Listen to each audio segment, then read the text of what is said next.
जन कहा, देवगण, राक्षस राज रावण के वध के लिए कौन सा उपाय है जिसका आश्रय लेकर मैं महर्षियों के लिए कंटक रूप से उस निशाचर का वध करूं?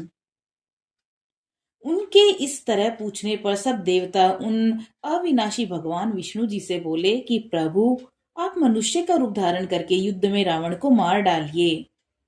उस शत्रु दमन निशाचर ने दीर्घ काल तक तपस्या की थी, जिससे सब लोगों के पूर्वज लोक सृष्टा ब्रह्मा जी उस पर प्रसन्न हो गए, उस पर संतुष्ट हुए। भगवान ब्रह्मा ने उस राक्षस को यह वर दिया कि तुम्हें नाना प्रकार के प्राणियों में से मनुष्य के सिवा और किसी से भी भय नहीं है।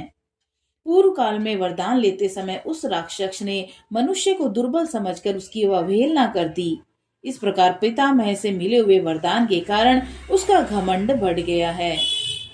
शत्रुओं का संताप देने वाले देव, वह तीनों लोगों को पीड़ा देता और स्त्रियों का भी अपहरण कर लेता।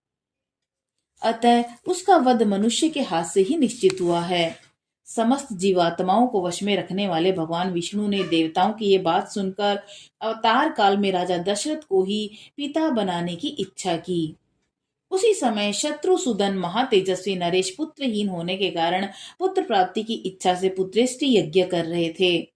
उन्हें पिता बनाने का निश्चय करके भगवान विष्णु पितामह की अनुमति ले देवताओं और महर्षियों से पूजित हो वहां से अंतर ध्यान हो गए।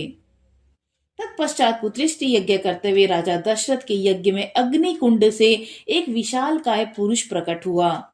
उसके शरीर में इतना प्रकाश था जिसकी तुलना नहीं की जा सकती। उसका बल पराक्रम महान था। उसकी अंग कांति काले रंग की थी। उसने शरीर पर लाल वस्त्र धारण कर रखे थे। उसका मुख भी लाल ही था। उसकी वाणी से दुदुम्बी के समान गंभीर ध्वनि प्रकट होती थी। उसके रोम, दाढ़ी, मूछ और बड़े बड़े केश चिकने और सिंह के समान थे। वह शुभ लक्षणों से संपन्न, दिव्य आभूषणों से विभूषित शेर शिखर के समान ऊंचा और गर्वीले सिंह के समान चलने वाला था।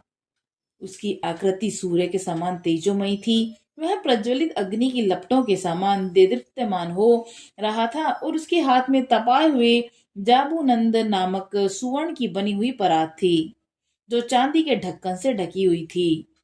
वह परात थाली बहुत बड़ी थी और दिव्य खीर से भरी हुई थी। उसे उस पुरुष ने स्वयं अपनी दोनों भुजाओं पर इस तरह उठा रखा था मानो कोई रसिक अपनी प्रियतमा पत्नी को अंग में लिए हुए हो। वह अद्भुत परात माया में सी जान पड़ती थी।